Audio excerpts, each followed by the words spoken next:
Three, two, one. Welcome everybody to Rolling on Three, the first podcast for all three wheelers. Whether you're riding on a Ryker, Slingshot, Spider, this is the show for you. Today, I'd like to welcome Corina all the way from the UK. Corina, welcome to the show. Thank you. Thanks for having me, Keith. Thank you. Thank you. I always start off the show because people want to know, what are you rolling on?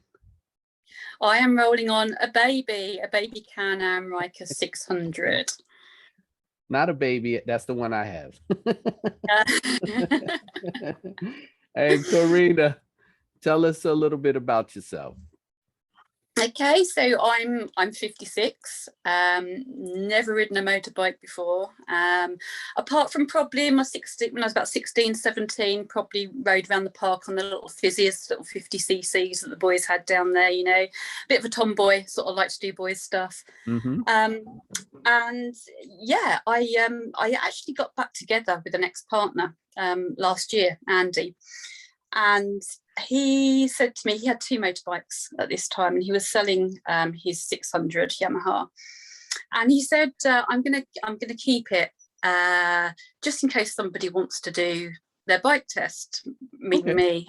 And I was like, there is no way that I'm ever going to be able to balance or hold the weight of a two-wheeled bike. There is just no way. You know, 56, never ridden a bike before really. I have quite a few disabilities as well, balance and strength issues, so thought it's not going to happen. Mm-hmm. So we looked into things a bit, and I test rode a Piaggio MP3, which was an absolute disaster. That's the bike, the Piaggio MP3. That's the scooter with the two wheels in the front that you lean the turn, right? Okay. Yeah. Oh my gosh, I nearly killed myself before I got out the car park. And what I didn't realise, it doesn't automatically put the two wheels down when you stop at the front. You have to flick a switch. And if your twist and go isn't completely off, the bike carries on. I ended up doing a U-turn in the middle of the road, and this traffic had to stop, and it was just, no, this is not going to work. Wow. So we kind of went back to the drawing board and sort of did a little bit of research, because I'd started riding pillion with Andy. Loved it, absolutely loved it, and you know, was just getting a bit of a buzz. And at this time also I was I'd just been medically retired from 37 years of mental health nursing. Okay. Congratulations to you. Congratulations. Thanks. I loved it. It was heart-rending having to be made medically retired, but now looking back on it, best thing that happened, because I actually got my life back. You know, I've got more energy, I'm not in constant, you know, as much pain, I'm not dragging myself into work every day. But we were looking at sort of even a mobility scooter, and I'm like, I'm not getting a mobility scooter. If I'm going to get a mobility scooter, it's going to be a three-wheeled ass bike, you know. That's what's up. Mm-hmm. Yeah, I'm 56, but I'm still a bit badass. And you know, another thing that I said to you in my email was, actually I probably drank my way through my midlife crisis, so I'm deciding to have it now. And we researched a bit more, and we came across the Can Am Rykers, and that was it. I had to wait a few months to test ride it because of the lockdown over here. So okay. Yeah, I didn't get to test ride it till about March, I think, April, and then that was it. Just absolutely. No, I hear you, man. That story flowed right into the fact that you needed a three-wheel bike. That was perfect. It like all came in together, and it was all written for you to end up right there on the three-wheel bike. That was awesome. Yeah. Where did you pick it up? It was like a local dealer, or I mean, how does it work out there? There's not that many dealers in the UK. We had to go to Bourne in Lincolnshire to pick it up, which is probably about a 2-hour drive from where we live. Okay. There's a couple of dealers in London, which were probably a little bit closer, but because of COVID and everything, we didn't really, and because it was going to be my first time test riding, I didn't really want to be driving around or riding the streets of London. We thought sort of little Lincolnshire town would be better, less traffic, more country roads. So Okay. we actually booked a hotel for the night before. We drove over in the car actually, and yeah, we test rode the next day, but stayed in the hotel overnight and then came home. And then they actually delivered it for us.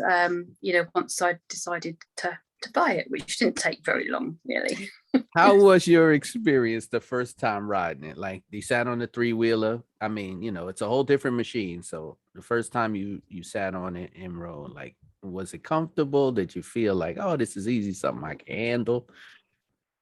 Well, they have a little go around the car park, and I was a bit, it feels quite powerful when you first get on it if you're not used to riding a motorbike. Mm-hmm. For me, my partner Andy went out on a 900. I went out on the 600, Okay. and the plan had been that halfway through we would swap over, and I'd try the 900. But I was riding it, and I decided that no, I did not want to swap over. 600 was enough for me at that point. That was enough power for me then. And actually, I got on it a lot better than Andy did, because he is used to riding his Triumph triple. And obviously he kept looking for the front brake and things, the brakes. That's what I mean.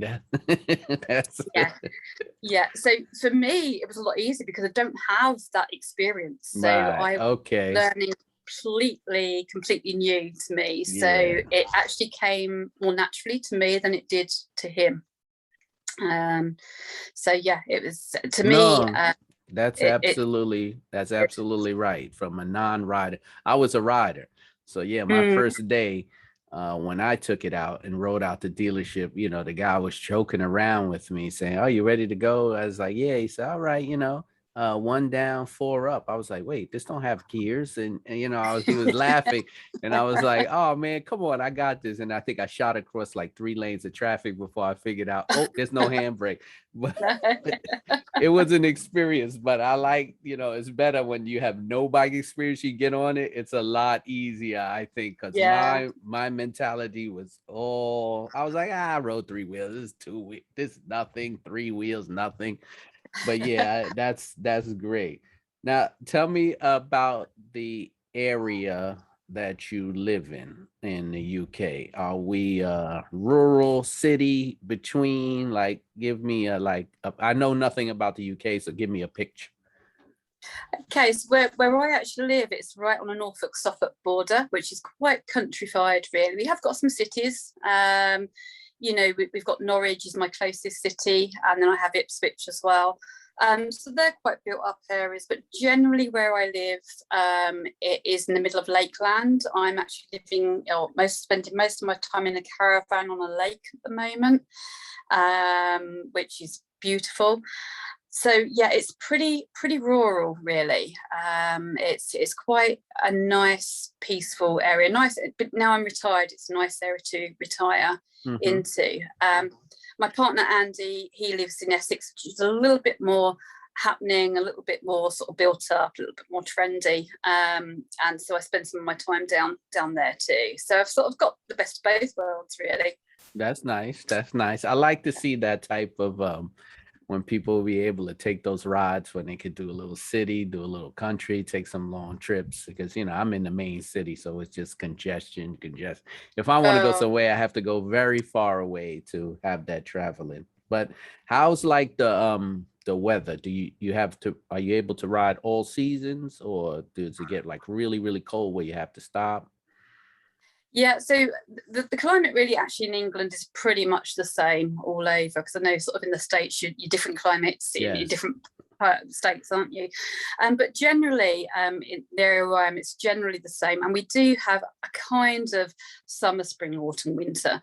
But we seem to be getting a bit more of a flattened season over here now, so we don't get those real extremes of cold. Having said that, we did have a week of really harsh snow this last winter. But it's so changeable. Last week we were absolutely sweltering. It was like 33 degrees. You guys call him Fahrenheit though, don't you? So yeah. It's up in the 90s, I think, somewhere. I guess it. Yeah. Yeah, that's another thing the European Union did for us. We had to actually go to use all these other terms, which I tend to sort of try and relate it back. You know, I'm still working inches and feet, but we're meant to measure in meters and things like that. Now it's like, Yes, yeah. yeah. So yeah, it's kind of so last week it was really, really hot, and this week it's meant to be rainy. So we've had to put jumpers back on today to ride. Last week it was t-shirts. So it changes. We never actually know from one morning to afternoon what the weather's actually going to do. Oh, okay, okay. But this is our summer. That's awesome. Is there a helmet law out where you're at? Do you're required Yeah, no, you don't have to wear a helmet. Okay. On 3, you don't have to wear any protective stuff. But to be fair, I wear everything because although I know it's not going to tip, there's a possibility that I could come off of it. You know, so I do wear everything, including the boots. I mean, I had all the gear anyway because I ride pillion with Andy. Although in the 2 months I've had my bike, I think I've rid pillion once with him and I didn't like it. I needed to get back on my bumblebee, on my beast.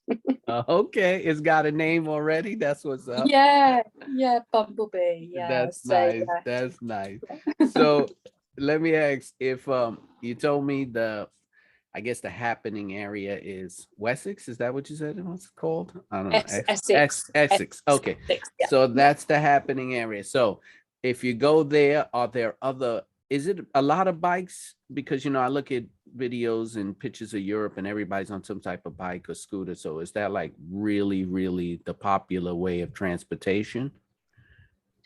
I wouldn't say so. I would say there are more cars on the road over here than bikes. I don't know, but just looking visually, then I'd say there's more cars than bikes. Okay.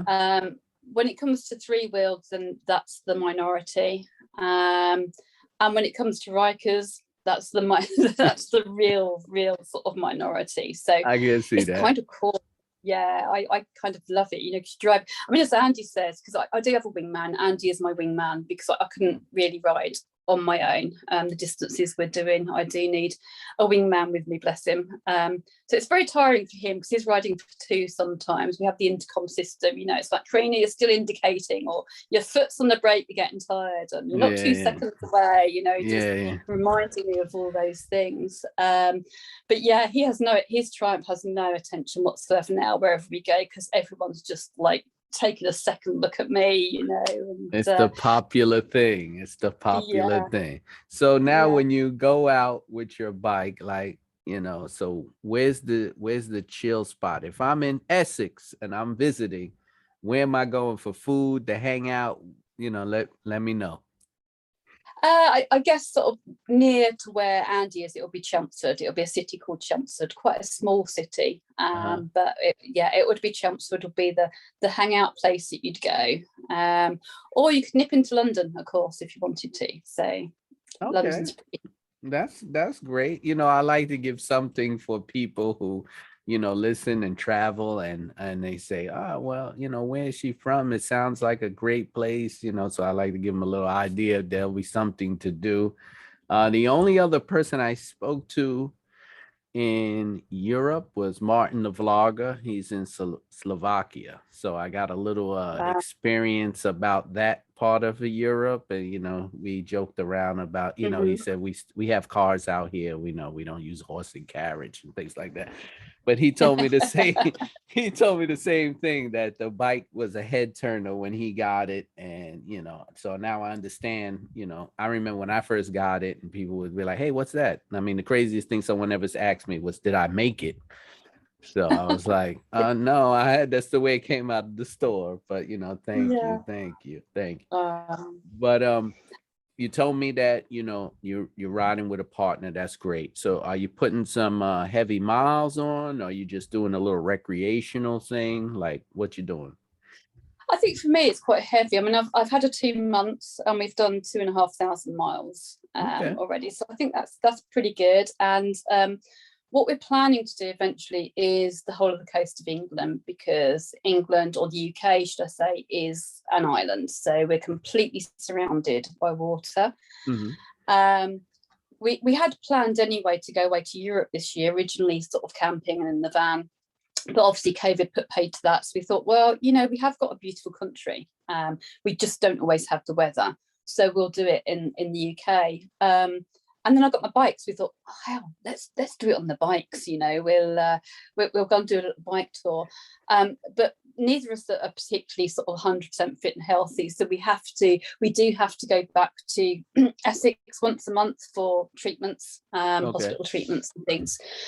So we can't actually just take off and go around the whole country as we'd originally planned. So what we're doing is we're going back once a month to get treatment and then coming out on 3 months tours. But this is our first, 3-week tours. Mm-hmm. This is our first 3-week one, and we're only a week and a half in, and we're both pretty shattered already. But it has been amazing because we're really trying to stick to coastal routes. Nice. That's very nice. And the views coming from Devon down to Plymouth, most of Devon. Went from Exmouth and Devon to Plymouth, and it was just beautiful, absolutely breathtaking. That's nice. That's nice. I hope you're documenting that journey. Yeah. Well, I'm blogging away on my Can Am Girl UK, so okay. I've put quite a lot of stuff out there, and I think my plan is, Keith, is that, you know, as I said, I've got fibromyalgia. Mm-hmm. I have arthritis as well, and I have something called functional neurological disorder, which means that my brain and my nervous system in my body don't always see like fire together. Mm-hmm. So some days even walking, it can be a bit like patting your head and rubbing your tummy, you know. And I fall over quite a bit, so I've had quite a few injuries from falling over. But hey, you sit down to ride, don't you? You don't need to walk to ride. Absolutely. So, Absolutely. And so my plan at the moment is I'm pretty good at the moment, and I'm trying to not so much be an advocate, but just help those people that can't, you know, because fibro can be really bad and really crippling, and people can be stuck in bed with it.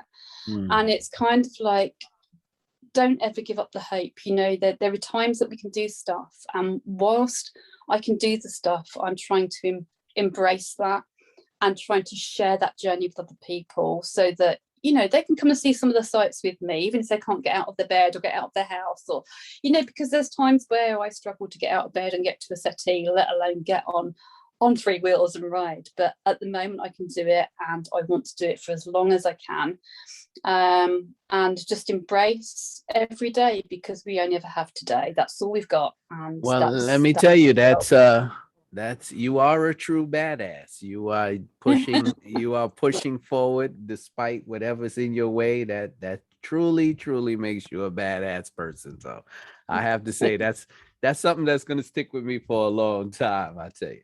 Have you had to do any mods to the bike, or did you do any mods? Whether it was not at the moment, but we are very fortunate over in the UK. I don't know if it's worldwide. We have the National Association of Bikers with Disability. So at the moment, that you can get grants from them to help you. So at the moment, I am struggling a bit with my twist and go, because I've got a lot of cartilage and tendon damage in my right elbow and shoulder from the previous falls, and I've got cartilage tears in my right hip as well. So I'm kind of approaching them and trying to get some quotes to get dual brakes, so I can get brakes on both sides. Okay. To me, the bike is easier to ride than a car, because although I drive an automatic car, I have to keep my foot on the accelerator all the time, and that hurts my hip. So on the bike, I don't have that. I just have to brake every now and again. Hey, you know, right. So that's good. The other thing I'm looking into is just to see whether they can put the throttle on the left side as well, with a switch over button, so that if my left side of my body's working better one day, I can ride with my left side, and if it's my right side, I can ride my right side. So they think it is possible to be done. But I'm just going to have to look into quotes on that and then look at getting grants. But so the only thing, so that's what I'm looking into, that because that would make a huge difference. Right. But it's manageable at the moment. But what's really helped me is someone told me about the Airhawk Cruiser seat, the seat that you put air in. Oh yeah, And you just, Airhawk. Yeah. yeah, the Airhawk, yeah, the Cruiser. That's made a huge difference because my discs, my shock absorbers in my spine have more or less gone. A lot of the arthritis is in my spine and my knees. So that has really helped. That's made a huge difference, actually. It makes it, let me tell you something. That seat makes a difference even if you don't have a problem, okay? Because yeah. I'm after an hour on that seat, I feel like my back has been compressed. So, so that thing is a godsend. So, all right. Yes, the air seat, it works for everybody. It is a game changer. I'm actually looking to get my seat actually sent out and redone so I don't have to put anything on it. So I'm working on that if I could find somebody else. So I mean, that's cool. That's cool. Are you gonna do any like special mods? Are you gonna like get a loud exhaust, or you're gonna wrap it or put all these lights on it that everybody's doing? What you gonna do? Lights. I've got to have lights at the moment. I mean, I was actually on a Zoom call with Drifter, who runs the Sabertown podcast that I'm on, and I'd taken it out to show him my bike, and he went, he was the one that called it Bumblebee because of the Transformers, because it's a yellow and black one, so I took the name Bumblebee, but I've made her a delicate Bumblebee, not a Transformer one. So I think I'm going to have to get some of those. I want to get some of those eyes, the eyes for the the lights. Yes. And I want to get some underlighting. I want to get some. I want to get a back seat, definitely, like a backrest. I definitely get a backrest to help. But yeah, I'm treating her like a delicate baby at the moment. So I am loving everybody else's wraps and stuff though on Instagram. It's great to look on there. I love looking to see what people are doing. You won't see two bikes alike no matter how much you look. No, they're amazing. I love what people are doing. Yeah, really good. Yeah, I actually did a whole show on it. We spent like an hour looking through bikes and we couldn't find any two alike, but man, did we find some unique stuff on there. I tell you, people are really putting a lot of time. It's not only just a bike for a lot of people, it's becoming like a pet, a hobby, a project. It's everything, and it's just amazing how this culture of this bike is out here, at least is, well, even when I see it in other places, how this culture is embraced this thing in a different mentality than a regular motorcycle. Well, I mean, it's not a motorcycle, it's not a regular motorcycle, but it's just amazing to watch. Yeah, it's great. I love it because, as I say, there's not that many over here. We did go. There's quite a few Can Ams and a lot of the Spiders and the F3s, and I managed to find a group who were doing a ride out to the Isle of Wight on a ferry last Saturday, which is what kickstarted this 3-week tour we're on at the moment. Okay. So yeah, there was about 36 of us went over on the ferry, rode around the Isle of Wight, and that was really cool. That just felt so good because obviously a lot of the time if I go to bike meets with Andy, I'm the odd one out because they're all on 2 wheels. So it was quite nice for him to be the odd one out for a change. He was riding on 2 and we were on 3 around the Isle of Wight. But there weren't many Rykers there. And whenever, the only thing is, if you are in the UK and you're thinking of getting a Ryker, don't expect to be going anywhere in a hurry. You'll get from A to B in a hurry, but as you get off your bike at the other end, you'll have at least 2 or 3 people come over to talk to you to say, what is that bike? What is it? And you won't get away very quickly. You'll be held up a bit. I get it. Your bike will pick up its own personality after a while. Yeah. That's awesome. That's awesome. And I think the other thing is people say as well, it's like, oh guys, they're expensive, and how I'd love to be able to afford that. And as I said to you in the email, I am just a couple of weeks off being a year sober. I haven't had an alcoholic drink for a year nearly. I haven't smoked, and that has paid for, thank you, that has paid for half that bike. Oh wow. So in 2 years, So people, if you think you can't afford things, look at what you do.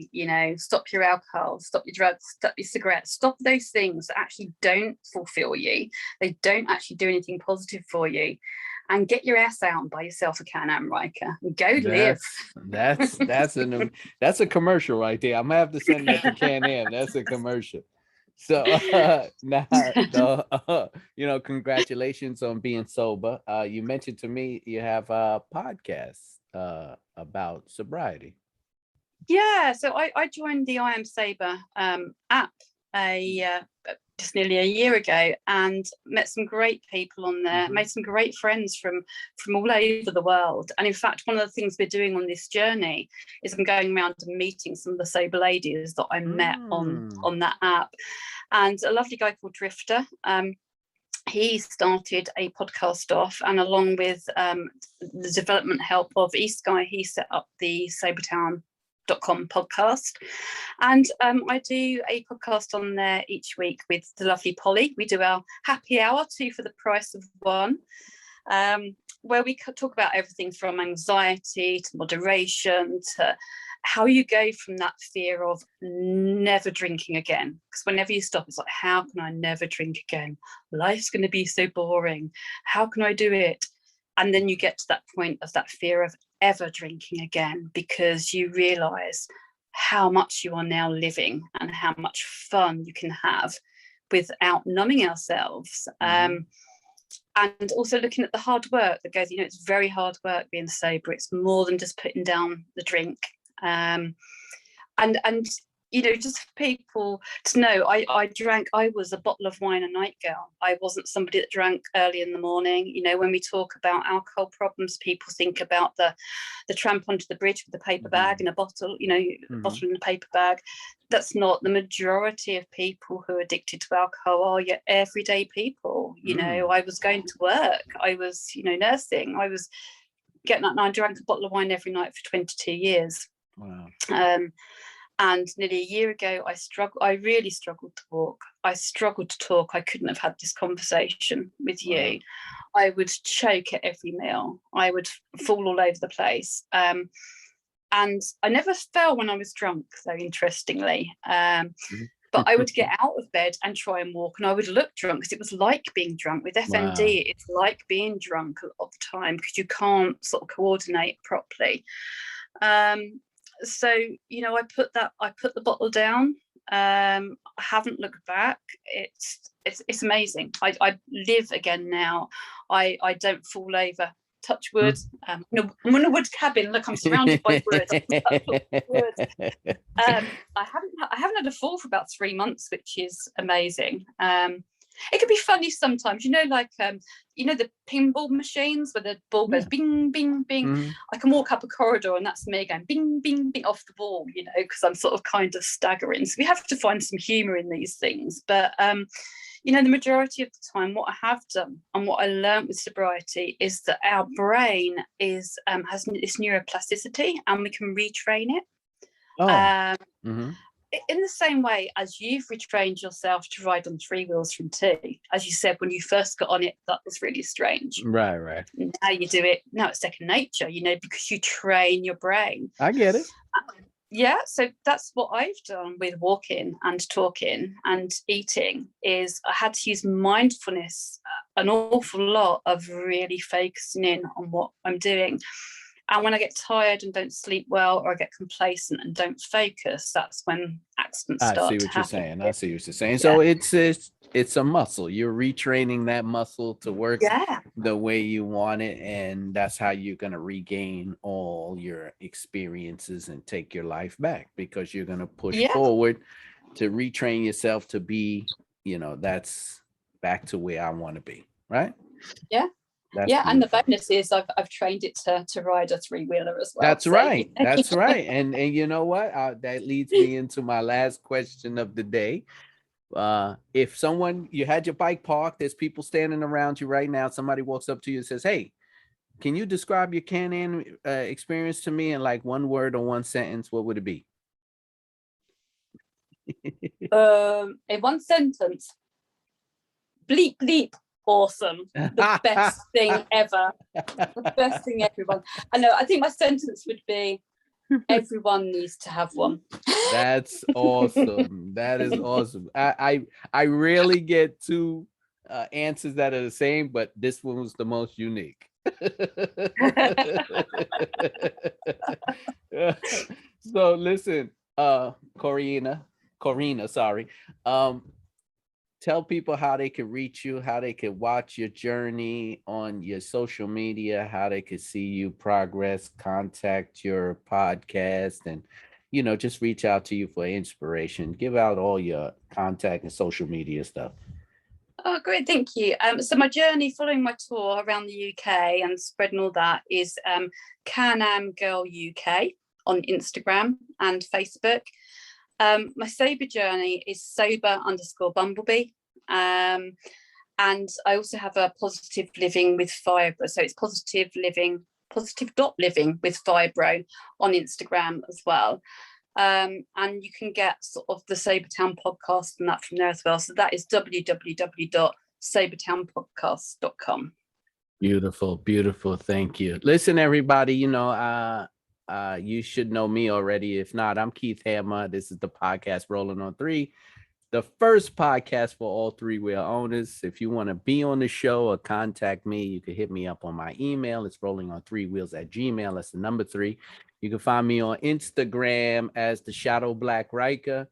You can find me on Twitter, TikTok, anything you can find, I guess, on social media. If you just put in a hashtag, rolling on 3, the number 3, you'll find me, you'll pop up. Listen, thank you very much for being on the show. That was a extremely inspiring story. I can't wait. I got to have you back after you take all these trips through Europe, the UK, so I could see all this cool stuff, because eventually one day I'll get out of this country I have and start visiting other places too. Excellent. Thank you so much for having me, and I look forward to chatting again soon in the future. Absolutely.